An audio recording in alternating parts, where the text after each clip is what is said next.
en todos los partidos hay gente coherente, gente decente, pero también en todos, y sobre todo en las listas cerradas, y yo lo he visto en el Valle del Cauca, se mete gente con apoyos de bandidos. Saludamos al señor Duvalier Sánchez, candidato al Senado por el partido Alianza Verde. Señor Duvalier, ¿cómo se encuentra el día de hoy? ¿Nos escucha? Sí, les escucho bien. ¿Ustedes me escuchan? Perfecto. Perfecto. Señor Duvalier, ¿cómo está? ¿Cómo se encuentra el día de hoy? Bienvenido aquí a Periodismo y Corrección del Tercer Canal. Muy bien, muy contento de estar acompañándoles hoy, de hacer una campaña bonita, alegre, decirle a la gente, no le dé papaya a los corruptos que nos joden a todos y en el Congreso ni se diga, no les importa a la gente. Eh, de candidato Duvalier, yo digo candidato porque estamos en campaña, yo sé que usted es congresista, eso le iba a pedir exactamente eso, si podía voltear la cámara. Y yo quisiera empezar esta conversación pues preguntándole lo que es evidente de la situación que vive el país y de su percepción frente a lo que está sucediendo en el departamento de Córdoba, en todos estos departamentos muy afectados por la ola invernal y también estos señalamientos contra los cupos indicativos, lo que pasa en el Congreso de la República, la hidroeléctrica Urrá y demás cosas que están pasando alrededor de esta problemática. No, pues lo primero es muy lamentable, o sea, ver la gente perder sus electrodomésticos, sus casas, sus unidades productivas, sus cultivos y sus animales, además porque es gente muy humilde. Al final, los hechos extremos ambientales a quienes más afectan es a las personas más humildes. Y en ese sentido, digamos, acá sí se pudieron haber tomado medidas más oportunas, sobre todo, pues al menos para generar las alertas, pero también hay que decirlo, en Córdoba y en la costa Caribe prima la politiquería, prima la gestión de proyectos, no para hacer acueductos, alcantarillado, muros, obras de mitigación y de adaptación, sino que prima es la contratación y la corrupción, y eso termina afectando a las personas. Nosotros, quiero contarles, si me lo permiten, radicamos un proyecto de ley que fue el último en aprobarse el 16 de junio pasado, y es para que estos hechos producto del cambio climático, estos que son unas lluvias extremas que no se ven hace muchos años y que no se han visto nunca, eh, permitan que el Estado colombiano reconozca a esas familias afectadas que tienen el agua hasta el cuello, no como damnificados, sino como desplazados por el cambio climático. El desplazamiento climático es la causa que más migraciones va a generar en este siglo. Y lo estamos viendo allí en el río Sinú, en los municipios de Tierra Alta, de Valencia, Montelíbano. Entonces, aquí es muy importante no solo atender esta emergencia, poder solidarizarnos con las familias, sino sobre todo implementar la ley que ya se aprobó, que pasa para sanción del presidente y que reconoce a las personas no como damnificados para que les den un paquete de mercado, una caja de mercado, una colchoneta, sino que esas familias hay que repararlas integralmente. Esa ley es de mi autoría y es una ley pionera en el mundo. Por esa ley me llaman de muchos periodistas de muchos países, porque es el primer país, Colombia, en reconocer ese tipo de desplazamiento, en los desplazados climáticos. Duvalier, otro de los temas que hemos venido hablando el día de hoy, pues es toda la reconfiguración de lo que pasó con las consultas, que finalmente ya pues se cerró la inscripción, ya hay digamos que un tarjetón consolidado. ¿Cómo ve usted el panorama de cara al 8 de marzo sobre estas consultas tras las decisiones del CNE? Lo he visto pronunciarse sobre el tema de Iván Cepeda, pero ¿cómo ve usted el panorama y qué cree que pueda pasar ese 8 de marzo? Pues digamos, yo creo que hay un plan sistemático para afectar la posibilidad de que un gobierno alternativo continúe y y que salga fortalecido de la consulta. Es inexplicable que saquen del camino de la posibilidad de ir a la consulta interpartidista a Iván Cepeda y que al otro día incluyan a Daniel Quintero. A mí eso me parece que ya es demasiado evidente el plan político donde el Consejo Nacional Electoral mayoritariamente son magistrados del Partido Cambio Radical, de la U, del Liberal, del Conservador, de Centro Democrático. Es decir, ese consejo es cooptado por las estructuras de los partidos tradicionales, allá es minoritario los partidos alternativos. Y en ese sentido, por supuesto que la derecha tiene un plan A, y es lo que yo he planteado, en su consulta con Paloma, con De la Espriella, pero también tiene un plan B. y es tratar de tener un impostor en el proyecto progresista de este país. Creo que lo correcto era que hubiese ido unificado a la primera vuelta, porque no es cierto que entonces después de esta consulta hayan posibilidades de hacer alianza. No se puede, porque una vez se participa en la consulta, pues tienen que competir en la primera vuelta. O de lo contrario, pues tendrían que pagar la logística y todos los recursos que se destinaron a hacer esa consulta. Entonces, digamos que yo creo que hay argumentos engañosos y lo que se busca de cierta manera, yo creo, es que las maquinarias voten a un candidato que puede ser el plan B de la derecha, que ese candidato en esa consulta saque unos 2 millones, 2.500.000 votos, o la consulta trate de sacar lo mismo que Iván Cepeda para decir: no apoyen a Iván Cepeda, apóyennos mejor a nosotros, que en la consulta sacamos casi los mismos votos y tenemos más posibilidades de sumar maquinaria, que al final eso es apoyos que no son por convicción, sino por conveniencia, y que a la larga terminan haciendo más daño a reformas sociales y a las políticas o programas que de verdad en el Congreso se han frenado por tener muy malos aliados allí. La apuesta debería ser no solo la consulta, digamos, sino sobre todo tratar de tener mayorías en el Congreso, porque ya hemos visto que tener el poder presidencial, pero minorías en el Congreso, impide que se ejecuten, digamos, todos los programas, proyectos, leyes y el plan de desarrollo que se había propuesto para este país. Frente a eso que usted menciona del Consejo Nacional Electoral, en recientes declaraciones Iván Cepeda lo que dice es que él presentaría una reforma para acabarlo, digamos, terminar con esta instancia, casi que una reforma al sistema electoral. ¿Ustedes han contemplado esto? ¿Cree que se podría realizar o qué se puede hacer para que este tipo de decisiones pues dejen de manchar también todo el proceso electoral? Por supuesto, eso es lo que hay que hacer. Yo quiero contarle, yo soy coautor de ese proyecto. El proyecto lo que buscaba con Humberto de la Calle, lo presentamos 3 veces o 2 veces, nunca le dieron debate al proyecto, ni siquiera debate le dieron, porque no les conviene, a ellos les interesa que ese Consejo Nacional Electoral incida en la democracia, porque es que el Consejo saca candidatos. A nosotros nos pasó en el Valle. El Consejo Nacional Electoral sacó a Tulio Gómez cuando íbamos a enfrentar a Dilian Francisca Toro y le dejó el camino despejado sin necesidad de competir a la gobernadora del Valle Todopoderosa, que lleva 12 años acá. Entonces lo que hay que hacer es acabar, eliminar el Consejo Nacional Electoral, eliminar la forma en que se escogen los magistrados, que los escogen los congresistas, distribuyéndoselos entre los partidos, y cambiar ese consejo por un tribunal electoral. Entonces hay que tener un tribunal electoral que se pueda elegir por meritocracia, que no salgan los 9 integrantes de una sola elección, sino que puedan ser de las diferentes ramas del Estado, para que no se puedan cooptar, y que ese tribunal además tenga suficiente músculo para revisar cuentas de campaña, porque es que esa es la tarea fundamental, tratar de ver que no se metan dineros del narcotráfico, dineros de contratistas, dinero en efectivo, que es lo que termina entrando a las campañas y eligiendo personas que después llegan a hacer negocios al Congreso. Por eso se necesita un tribunal electoral con capacidad de revisar las cuentas, la financiación, de hacer verdaderos fallos jurídicos y no convertir ese tribunal en un arma política para sacar candidatos.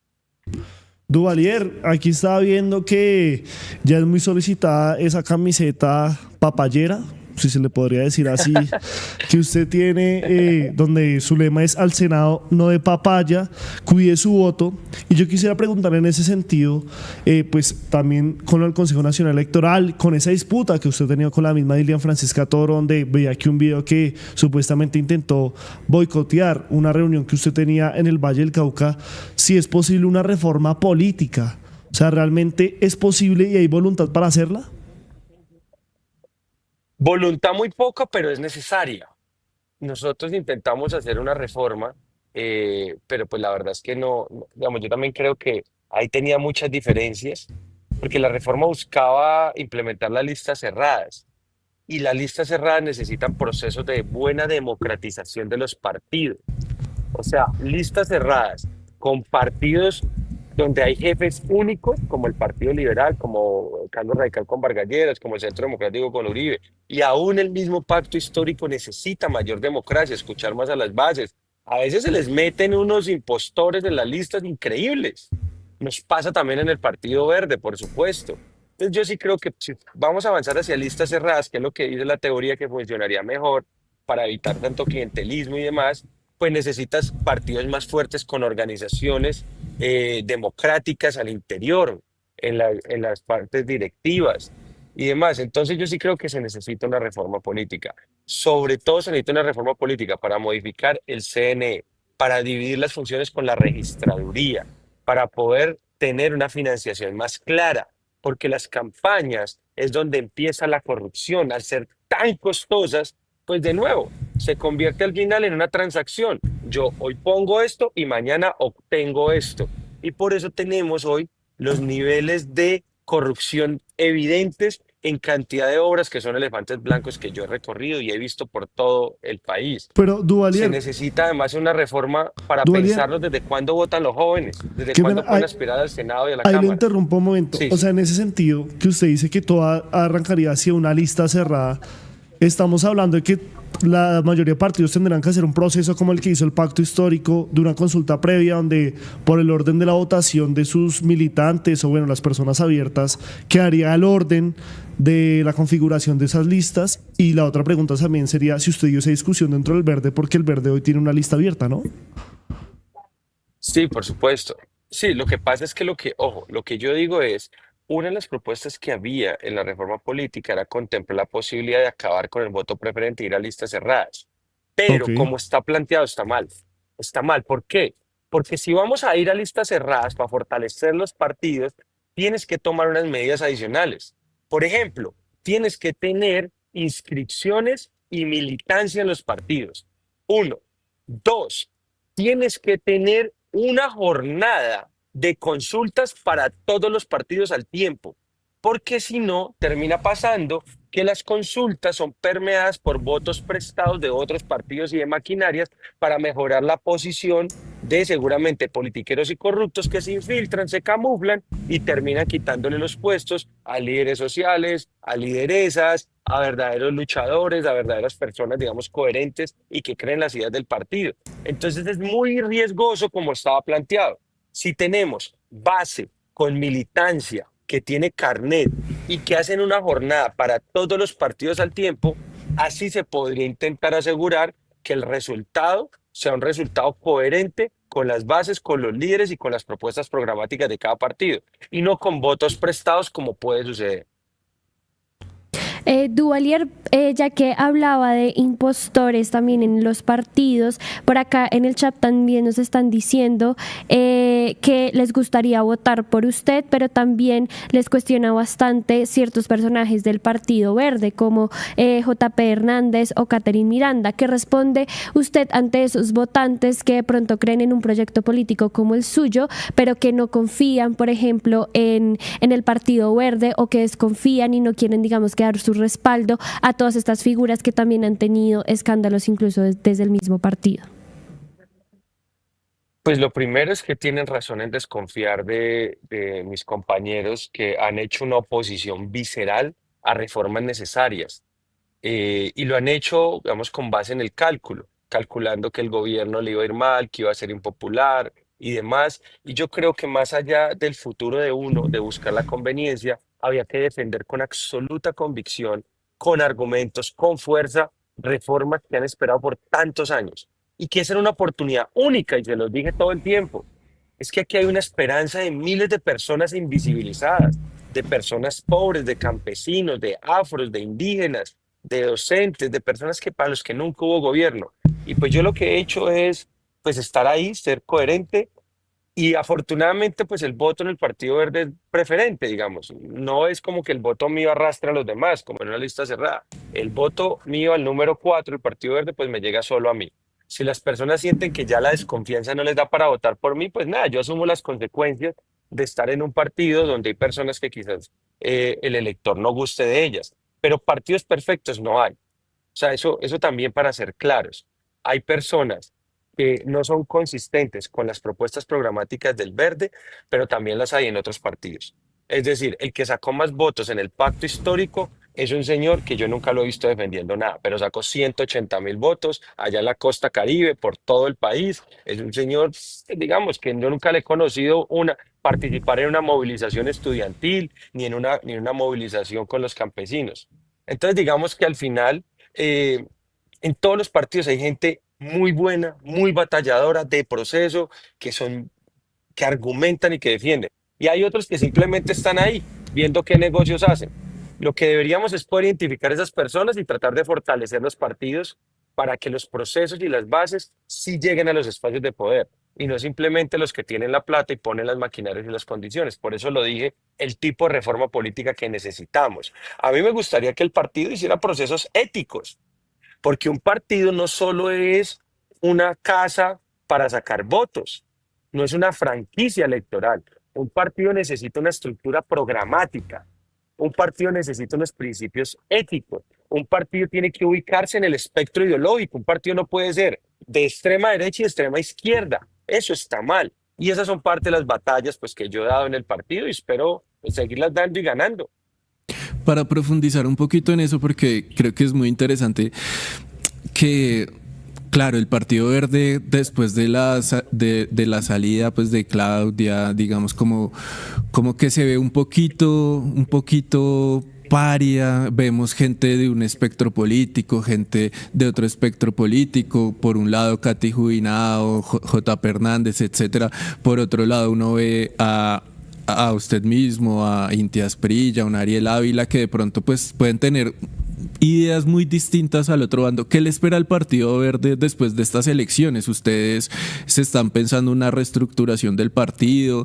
Bueno, ¿cómo ve al Partido Verde después de 2026?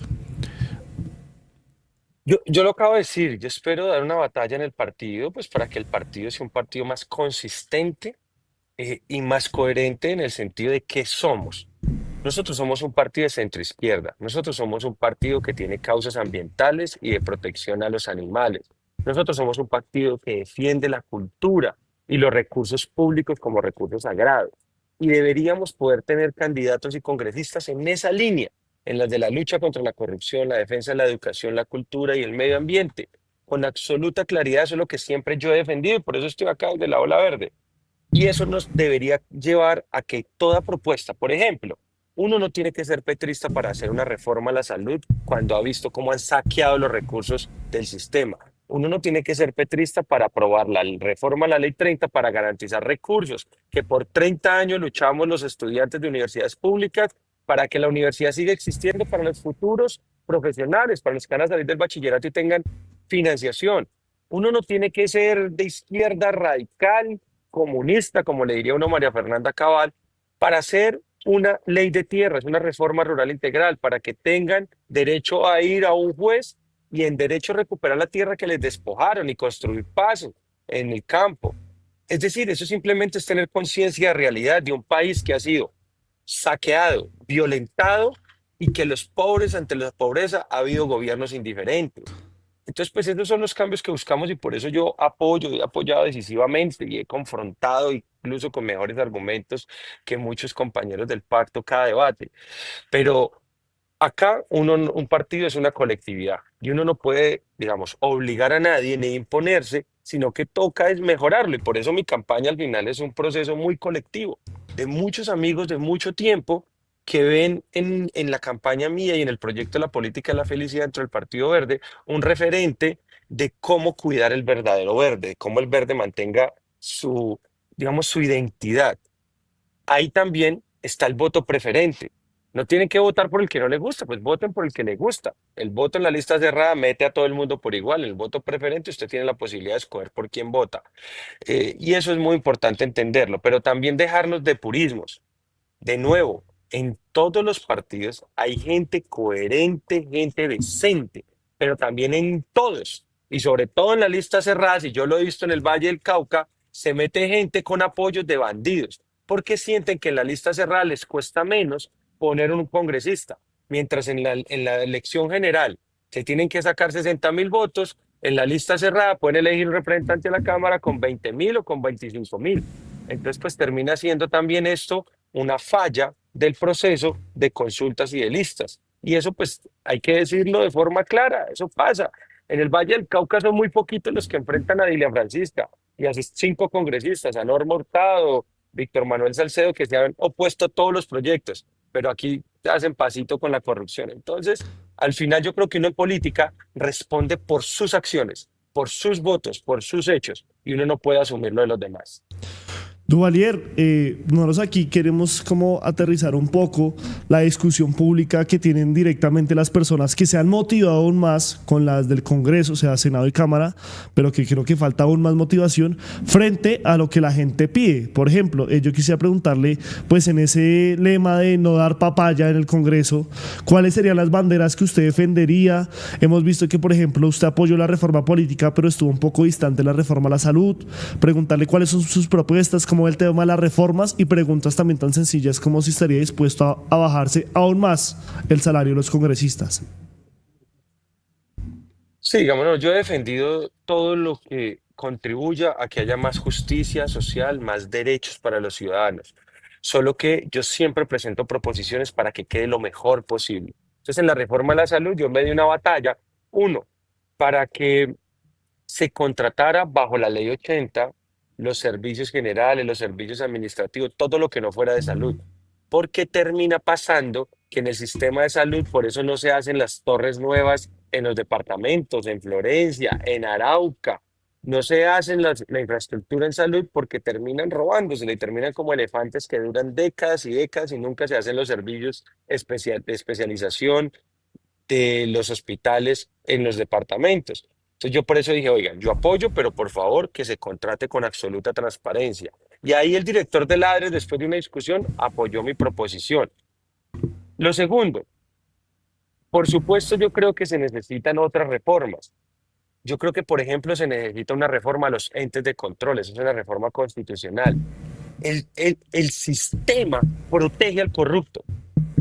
¿Por qué? Porque está mal diseñado. Póngale cuidado. Todo alcalde o gobernador quiere poner un congresista. ¿Para qué? Para que el congresista vote por el contralor y procurador que va a ganar. Y después ese procurador o contralor tiene que investigar al alcalde o gobernador. Cuando lo vaya a investigar, entonces el congresista va y habla con el procurador, con el contralor, con las IAS y le dice, oiga, yo voté por usted, vengo aquí a cobrarle el favor. Hay una investigación por allá de una plata de regalías que ese contrato salió mal. Por favor, archívela o simplemente póngala de última, dilátela. Y entonces ese es el sistema corrupto que tenemos y hay que modificar los entes de control. Por eso uno denuncia y no pasa nada, absolutamente nada. Las funciones electorales de los congresistas están mal porque los congresistas tienen padrinos en las gobernaciones y en las alcaldías. Y esos congresistas van a usar su voto, su representación, para que los entes de control protejan a esos corruptos y a esos clanes en todo el país. Entonces, esa es una reforma que yo creo que ojalá podamos presentar, podamos dar el debate en el país.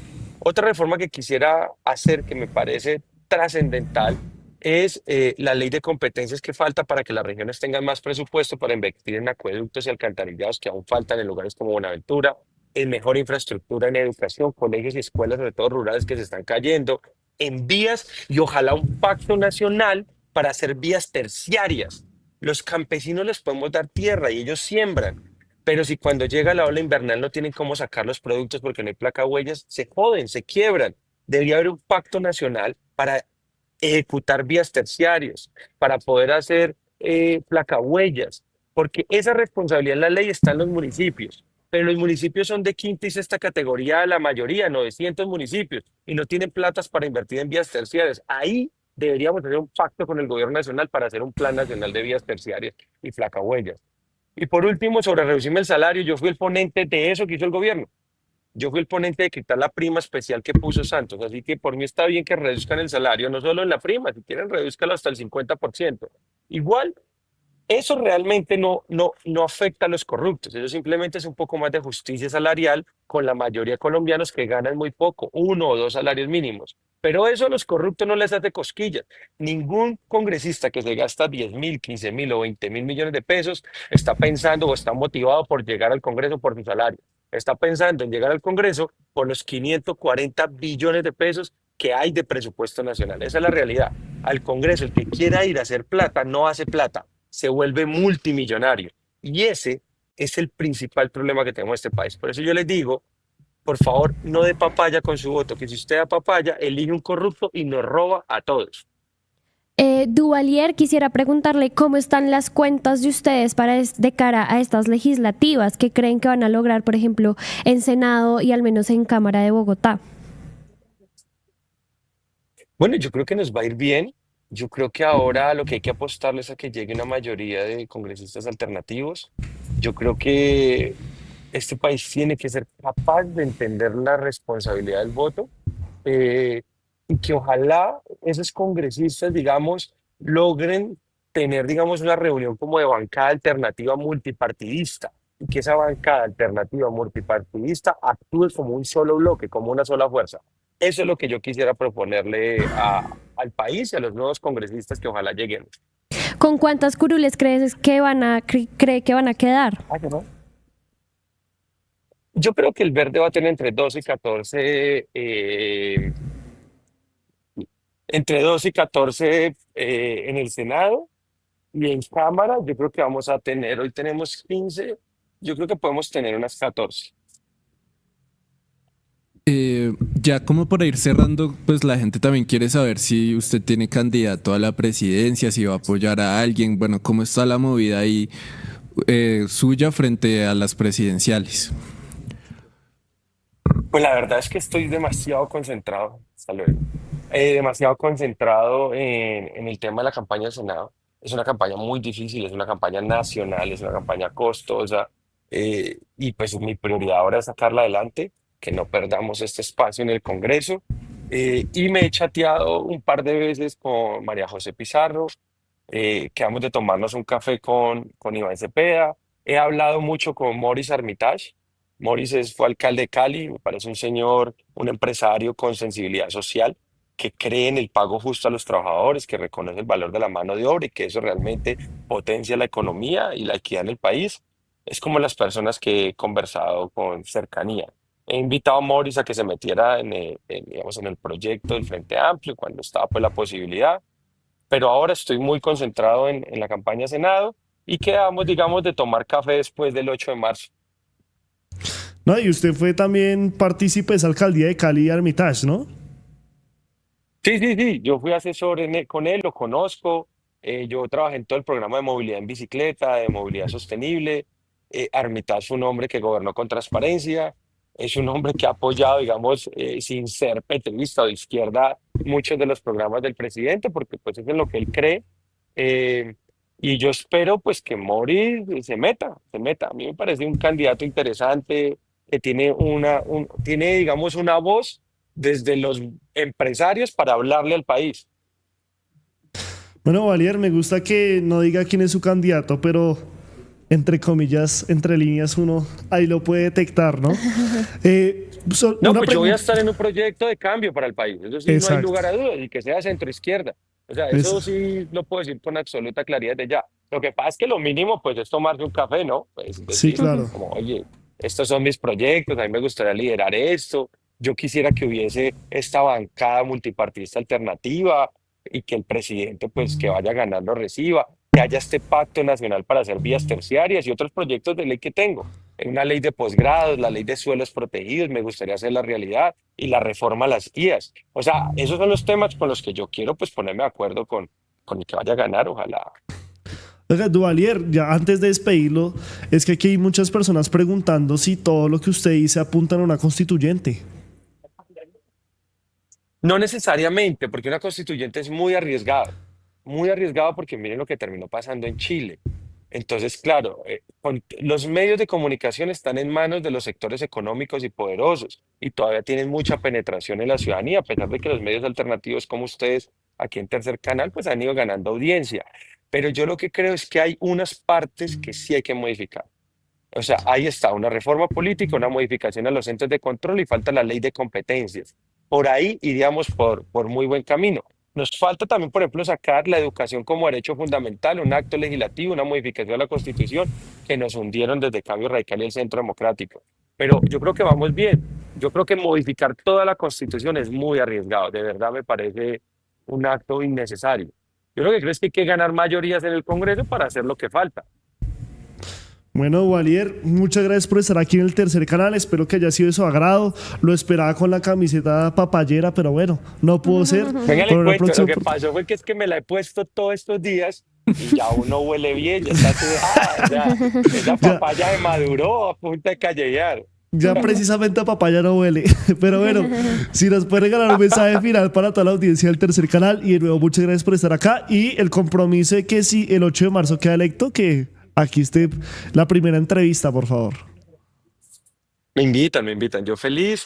No, decirle a la gente que este país está cambiando, que tenga una mirada optimista, que ojalá hagan de su voto una herramienta de cambio, que lo pongan ojalá en las manos correctas, no en las manos corruptas. Sarmiento Angulo tiene un grupo de bancos, el Grupo Aval, tiene, si ustedes van por carreteras nacionales del señor, cada peaje le entra a su cuenta bancaria, pero Sarmiento Angulo solo tiene un voto el 8 de marzo y él va a escoger un senador que le defienda sus intereses. Ustedes voten por el que quieran, pero pongan sus votos en las manos de una persona que vaya al Congreso a trabajar y a defender los derechos de la gente, no los privilegios de unos corruptos y poderosos. Bueno, Walier, muchas Gracias. gracias y Mi feliz número es campaña. el 4, no van a dar papaya, el 4, Partido Verde del Senado. Gracias. Entonces, chao, aproveche gracias la por este papaya y espacio tan díganos chévere. cómo es el tema para votar por usted también. No, sí, pues quienes quieran votar por mí libremente, cuando les den el tarjetón de Senado, el Partido Verde y el número 1, 2, 3, 4, stop, ahí en el 4. Y ya, voto preferente, cada votico me llega a mí, no le suma a nadie más. Muchas gracias. Bueno, muchas gracias. Una feliz campaña. Ayúdanos a seguir con nuestra labor periodística a través de nuestro NICI 310-779-3518. Se está evaluando es que más adelante sí sea para todos. Lo que necesita el país. Pedí que me sacaran de allá. Un agradecimiento a todos por su sintonía aquí en el Tercer Canal. Métase en la mente de un delincuente, de un ladrón. A una nueva entrega de periodismo sin corrección. Pasión todo locura y estamos muy contentos. De las calles del sur. Digo, la señora, ¿me da un expreso, por favor?